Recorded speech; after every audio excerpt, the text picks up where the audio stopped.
And hello again today from New York City. We're coming to you from Studio F, our brand new election headquarters here at Fox, where just 2 days from now we'll be reporting the results as America decides who will be the next president of the United States. In a few minutes, we'll speak exclusively with Donald Trump's running mate, Governor Mike Pence, and Hillary Clinton's top strategist, Joel Benenson. John. Good morning to you, Chris. Yes, the Real Clear Politics average of polls shows that Donald Trump has a lead of about 3 points here in the state of Des Moines. Registered poll has him up by 7. Some tense moments last night in Reno when the Secret Service, for the second time in this campaign, leapt on stage to protect the candidate. Remember, it happened back in March in Dayton. The situation here, they actually whisked him off the stage after somebody at the front of the crowd started yelling gun. Trump was off the stage for a few minutes, but returned shortly thereafter, appearing none the worse for wear. We will never be stopped. Never, ever be stopped. I want to thank the Secret Service. These guys are fantastic. John Roberts reporting from Iowa. John, thanks for that. Joining me now from another battleground state, Virginia, is Trump's running mate, Indiana Governor Mike Pence. Governor, it's all about the numbers now, and let's take a look at them. In the latest Real Clear Politics average of national polls, Trump is down 2 points to Clinton, and you're losing narrowly in some key swing states, down just over a point in Florida, down 2.5 points in Pennsylvania, up less than a point in North Carolina.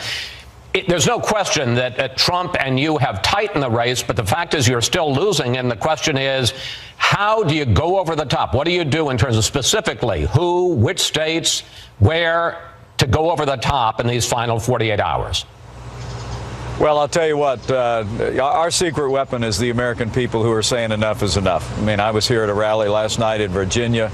We had an overflow crowd that was bigger than some of the rallies that I've seen out on the campaign trail over the last several months as I've campaigned for Donald Trump. And of course, you see the tens of thousands of people coming out with Donald Trump. He'll have 5 rallies a day, today and tomorrow, all across this country. We're taking a message to make America great again all across this country. And I think literally by the hour, the American people are recognizing that this election is a choice between change and the status quo. It's between a stronger, more prosperous America with Donald Trump and in Hillary Clinton, someone who will continue the same failed policies that have weakened America at home and abroad. Now, we just feel tremendous momentum. This campaign is on offense, and I couldn't be more excited. I do want to get to some specifics, though. Hispanics are voting early in big numbers in a number of states, Florida, North Carolina, Arizona, Nevada. Are you worried that the polarizing remarks that your running mate, Donald Trump, has made since his opening announcement may come back to beat him? Well, I'm really not. I mean, the truth is that Hispanic Americans have the same concerns that every other American does, that we want to get this economy moving again. We want our country to be safe. I was just down in Miami this last weekend, saw overwhelming support for Donald Trump's strong stand for freedom in this hemisphere, standing strongly against what the Obama administration and Hillary Clinton want to continue to do. So do you think all those Hispanics, sir, are coming out to vote for Trump and not for Clinton? Really? No, I'm saying that the American people want change, and that's Americans coming from every category. I literally saw it. I stopped by and had some Cuban coffee at a classic stop in Miami, and Karen and I had a hard time getting through the place with people that were enthusiastic about Donald Trump's stand for a stronger America at home and abroad, getting this economy moving again, and repealing Obamacare. I talked to leaders in that community who are feeling the crushing weight of Obamacare. 25% increases in the premiums of Obamacare, Chris, in Florida and all across the United States of America. The American people know we can do better. It's going to take change in Washington, D.C., and I really do believe that's why you're seeing people from all across the spectrum, Republicans, independents, many Democrats, and people literally from every community in this country rallying behind Donald Trump more and more by the hour. Trump has been arguing that if Clinton wins, that she faces a criminal investigation and an indictment. And here he is on the campaign trail. Take a look. If she were to win, it would create an unprecedented constitutional crisis. What a mess. I mean, we went through it with him with the impeachment and the lies. Aren't we tired of this stuff? But Governor, Trump has no hard evidence that she's going to face an indictment. I mean, that's overstatement. Well, Hillary Clinton and her foundation are under a current investigation by the FBI. We just found out this morning that she had her maid print off classified information, according to revelations in the New York Post. I mean, Chris, the American people know no one is above the law. We commend the FBI for following the facts and reopening the investigation. But I think this is part of the way the American people need to count the costs in this election. Do we want more of the fast and loose ethics of the Clintons over the last 30 years, or do we want a clean break? Do we want to drain the swamp in Washington, D.C., have fundamental ethics reform, and rebuild our military, revive our economy, repeal Obamacare, and have appointments to the Supreme Court that will uphold our Constitution? This is all part of the equation that I think explains why you see such tremendous momentum in this campaign and why our campaign is literally expanding the map. We're on offense, and the Clinton campaign is literally on defense, trying to shore up blue states around the country in the waning days of the campaign. Speaking of criminal investigations and draining the swamp, two of Governor Chris Christie's top aides were convicted of fraud and conspiracy Friday in the Bridgegate case.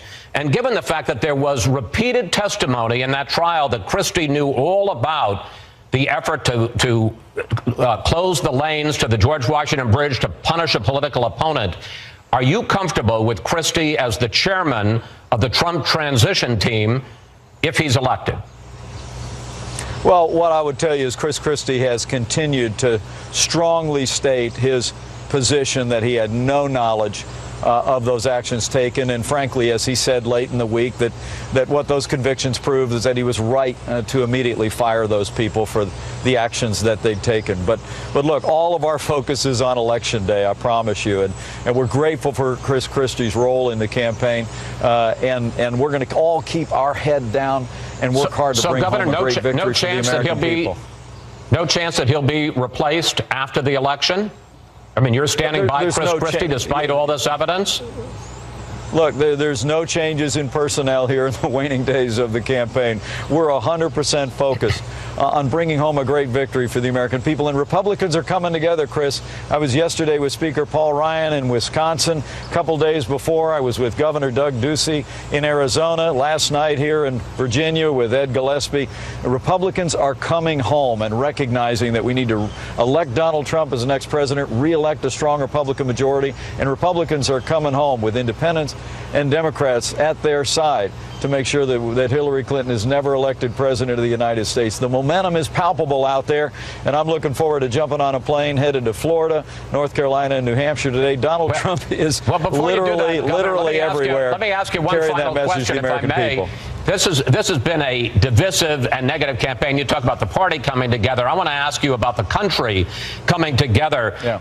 I think you'd agree one of the strengths of our democracy is when the election's over, no matter how ugly, the loser graciously concedes to the winner, and we all rally round the new president, whoever that turns out to be. Donald Trump has said different things at different times, so I want you to clear this up for us.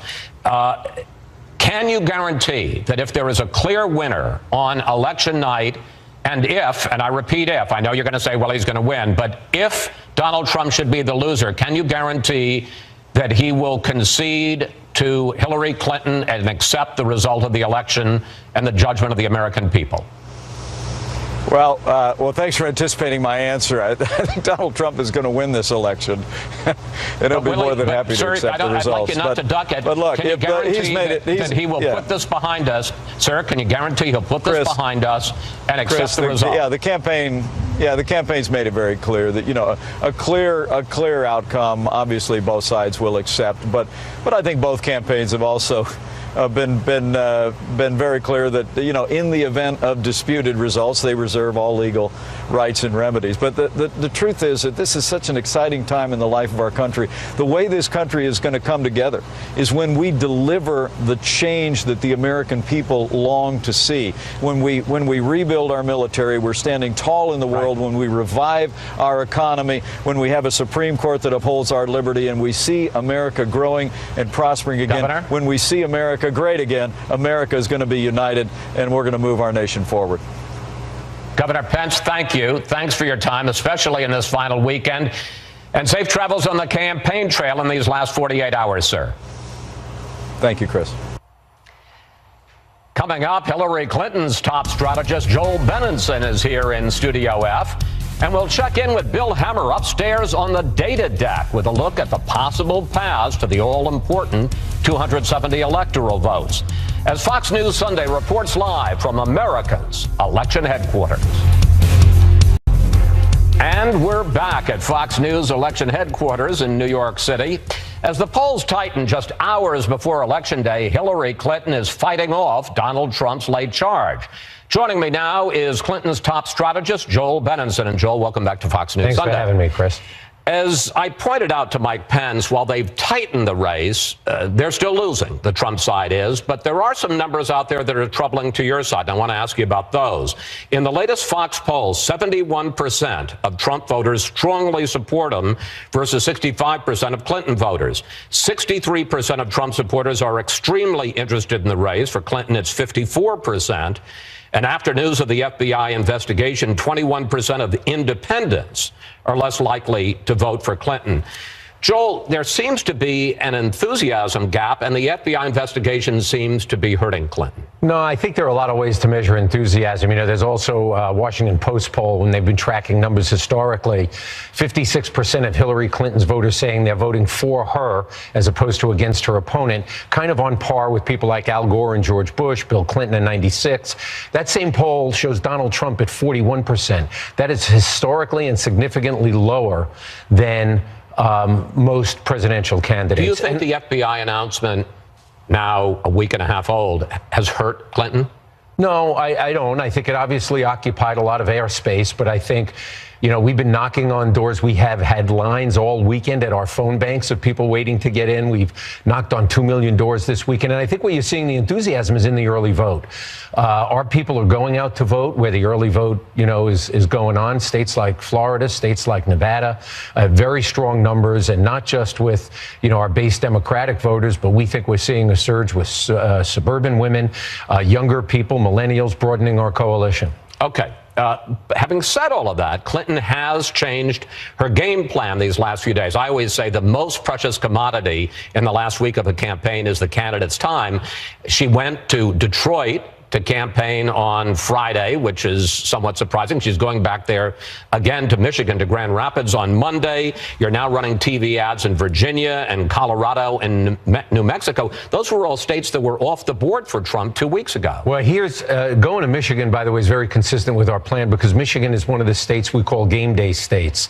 No early voting. We have to make sure we get there in the last few days, keep people ginned up, getting them out to vote. And that's what you're seeing in some of these states. In terms of ads in states like Virginia and Colorado, where we do feel we've got a winning margin there, we've had actually in the last 2 weeks a surge of resources. Things have opened up for us. More money's coming in. Our digital fundraising's been great. People are supporting the campaign, and we're going to put those to work, because our job here is every state we make harder for Donald Trump to win makes his path narrower and narrower. We've always wanted to be in a position, Chris, where we're not trying to thread a needle. We're not drawing to an inside straight. And so we're playing offense in all of our states. Well, let's talk about that, because you heard me ask Mike Pence, sure, how does he get over the top? And let's go up to the data deck up on the second floor here in our election headquarters, where Bill Hemmer is standing by to show us a possible Trump path to 270. And then, Joe, we'll come back and talk to you on the other side. Chris, hello, and it's the mezzanine level, and we've supersized the billboard this year for 2016. You see all the states in gray on the map. Those are the states where it's too close to call, the battleground battleground states that we believe as of today, that's where the election stands. Go back 4 years ago when Mitt Romney lost to Barack Obama. Romney flipped 2 states that year. He made Indiana Republican again, so too in North Carolina. If you assume that Trump, at a minimum, has to hold all the Romney states, this is what it could look like. 16 electoral votes in Georgia. It's 11 in Arizona. It's 15 in North Carolina. And late on Friday, the Trump team tells me they feel very good about where they are in North Carolina. More on that in a moment. He'd have to flip the 6 in Iowa. He'd have to flip 18 in Ohio, 29 in Florida. And still under this scenario, he is 11 electoral votes short. So where does he go? If he were to win Pennsylvania, that would make him president. If he were to win Michigan, that would make him president. If he were to win a combination of, say, New Hampshire and Colorado, that would do it. Or New Hampshire and perhaps Nevada would get him very close at 269 under that particular map. However, if the Clinton team finds success on the East Coast, maybe in a Florida, which could be deadly for the Trump team, or possibly turning North Carolina blue again, you start to see the challenge for Trump as he drops down to 244 electoral votes. That means, under that scenario, he would have to win Pennsylvania and somewhere else. He would have to win a Michigan and somewhere else. 2 states, by the way, that have not gone Republican in 28 years. The point is, on all this, there's a number of different options that you can map out and game for Tuesday night. Trump, it's not impossible. He has a number of ways that he can do it, but it's much more difficult. As it stands today, Chris, it is much easier for Hillary Clinton based on the map that we're watching. Back to you. Bill, thank you. Well, you heard about possible paths, and all of them are difficult. He's kind of, you talked about the political equivalent of drawing to the inside straight. He kind of has to do it. Where are the big kinks in that scenario? In his scenario? Yeah. Pennsylvania. Starts with Pennsylvania, number 1. Pennsylvania is a strong state for us. We're going to be spending time there, as Bill pointed out, solidly Democratic for 6 elections or so. Because if he doesn't win there, he has to win all 4 of the big other states that Bill just talked about: Ohio, Florida, North Carolina, Michigan. He's not in a position to win all 4 of those. He just isn't. I think that some of these are close, no question about it. He, I think, described the scenario I did is, you know, it's not over till the fat lady sings, as they say, right? And but we're going into Election Day playing offense, keeping them on defense with states like Arizona that we never played in before, not in either of the Obama elections. So we feel good when we're on offense. We think we're in good shape. And I think it's because voters around the country are really rejecting the divisive rhetoric that they've heard from Donald Trump throughout this campaign. Okay. That is the concern for Trump. The concern for the Clinton camp is the honesty and trustworthiness factor. And obviously the renewed FBI investigation is an issue. And I want to discuss that with you for a moment. Back in March of 2015, Hillary Clinton told the country that she had turned over all of her work-related emails to the State Department. Here she is. I responded right away and provided all my emails that could possibly be work-related, which totaled roughly 55,000 printed pages. But the week before, a Clinton advisor sent out this email: if there is a release of the 55,000, are there others that are not being released? And here was your answer, Joel: definitely. Now, Clinton. Actually, Chris, the definitely wasn't to that. There's a string of emails there, and it was saying the previous email that we should release all the emails. I was saying definitely. There was an interspersed email in there. I was responding to the previous one that said definitely. Well, why didn't they release all the emails? Well, I think they released all the ones they believed they had at the time. I think during the course of the process, and Director Comey said there may be some others, and if there are, they'll find them and be turned over. But let me go back to your fundamental question here. You raised the question of trust, and I apologize for bringing up a Washington Post ABC poll, but they asked which one of these 2 people has stronger moral character.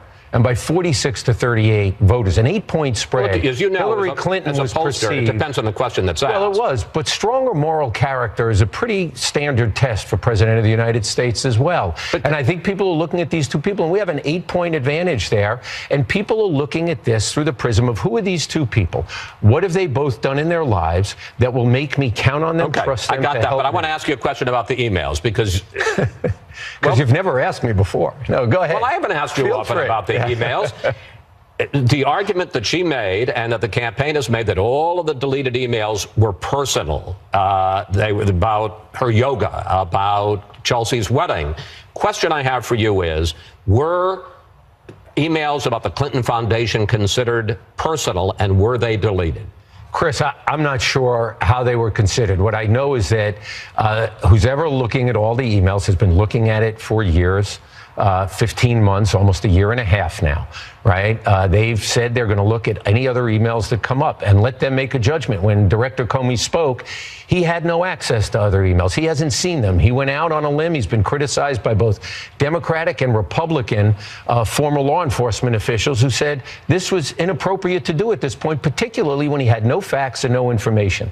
Look, I think that voters are going to go to the polls 2 days from now. They're going to factor all this information in. They're going to make the decision on which one of these people will really make America the kind of country they want to have. Okay, one last question. In February of 2015, there were reports that foreign donations to the Clinton Foundation were on the rise, and that resulted in a string of emails again that I want to talk about. Here was your recommendation about foreign government donations to the Clinton Foundation. Stop taking foreign government money. Is that possible? If not, we're going to be very vulnerable on that throughout. And I think our opponents and some on our side will say it is unseemly for a potential U.S. president taking money from foreign governments for her private foundation.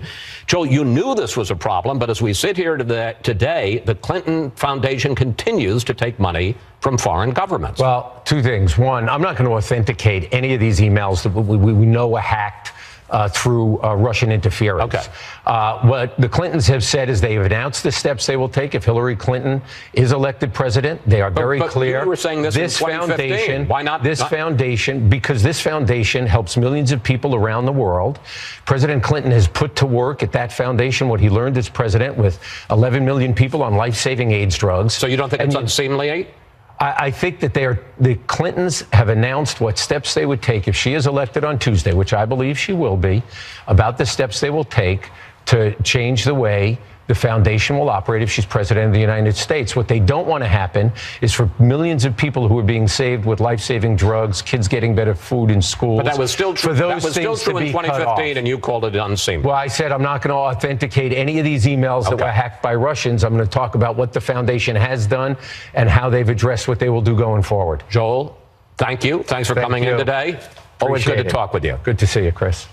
Up next, we'll bring in our Sunday group to discuss what we should be looking for in these final hours of campaign 2016. Much more to come from Fox News election headquarters. Here's a look at what we call the chandelier.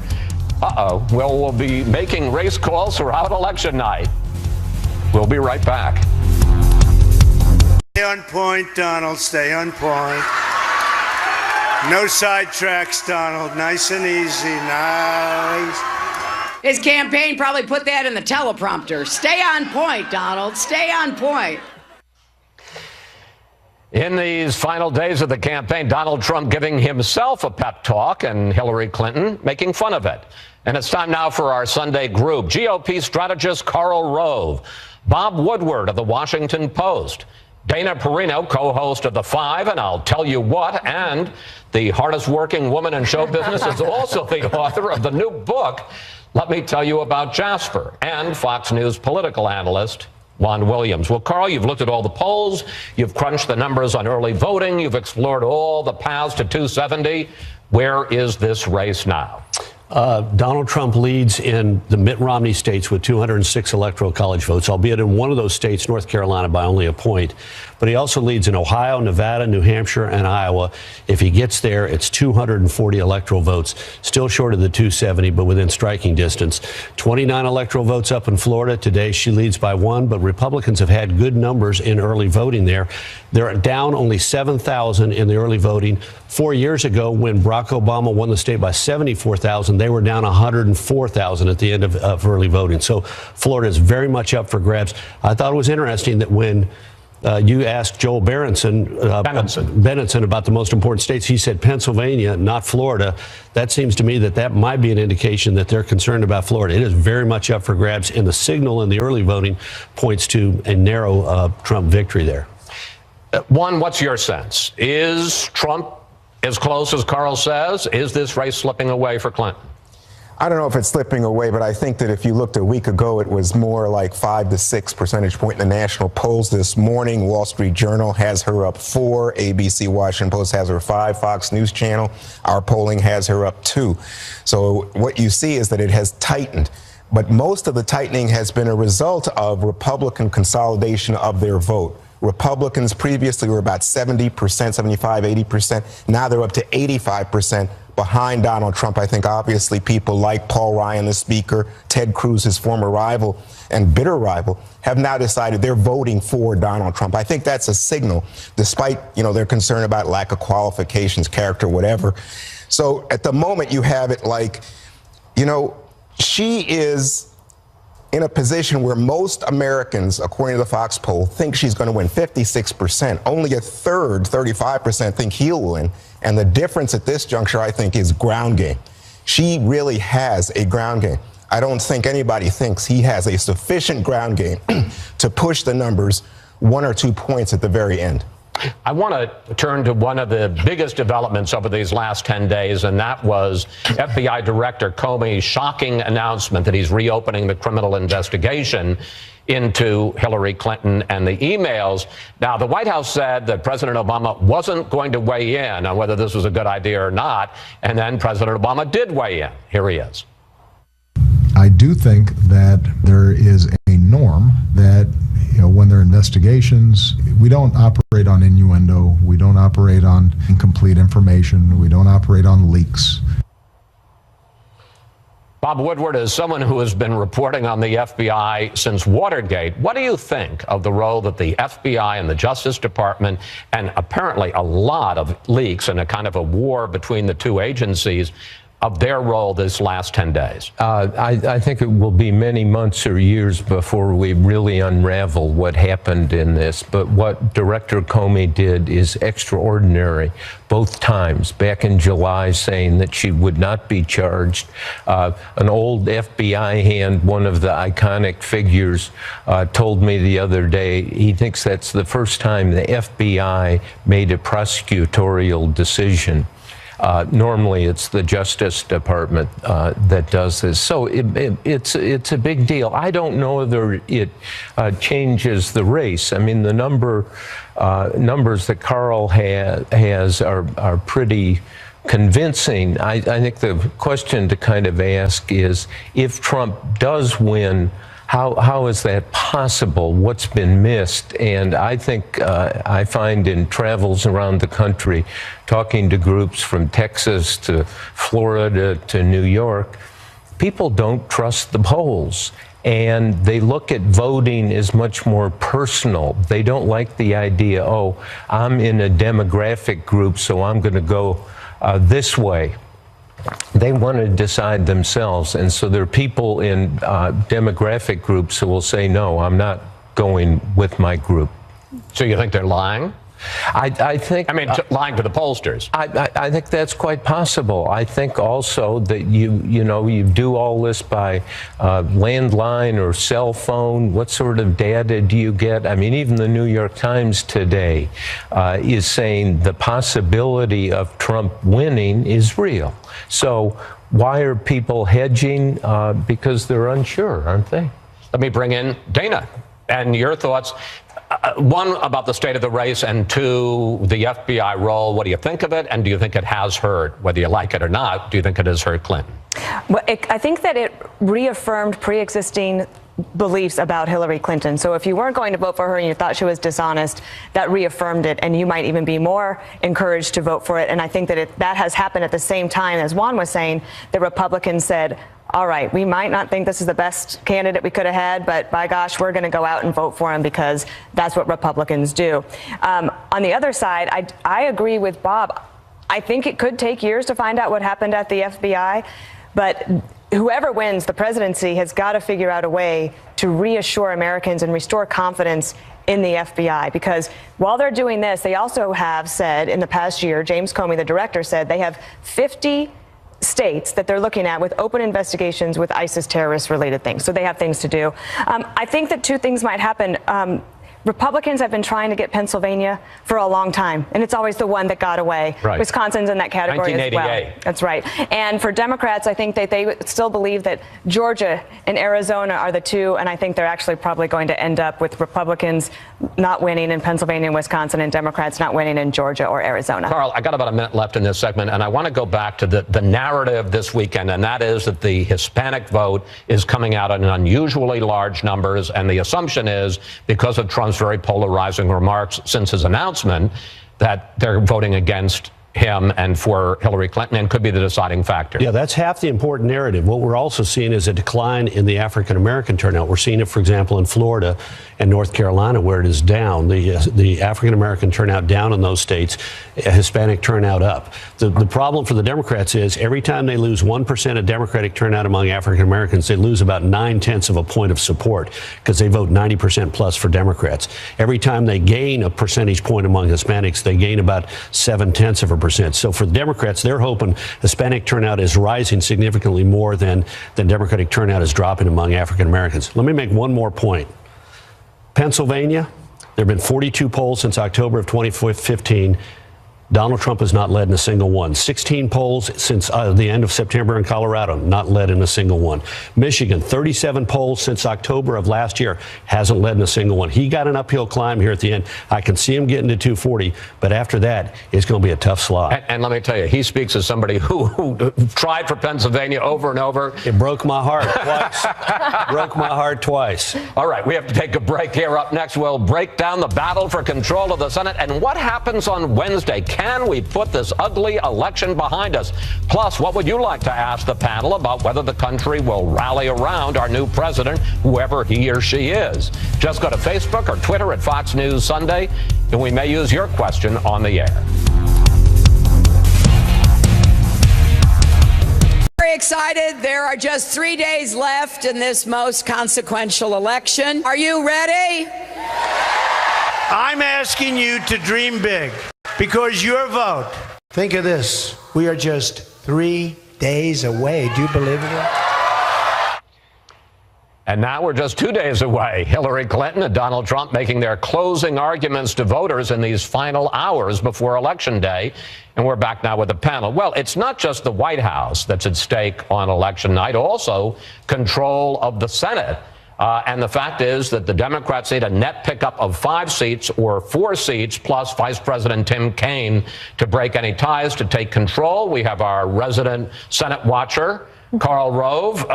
What's it look like for you, and what are the key states you're going to be looking at? Well, look, I think it's going to come down. The Republicans, I think, are going to bank 5 seats that they need, and it's going to come down to winning 2 out of the remaining seats. The 3 best shots are going to be. You mean the Democrats are going to bank? No, the Republicans are going to bank 5 seats. Okay. Arizona, Ohio, Florida, Missouri, and Indiana, and that'll get them to 49. And the question is, how do they get to 51? And the 3 best shots they've got, and they got to take 2 out of 3, are first North Carolina, Richard Burr versus Deborah Ross.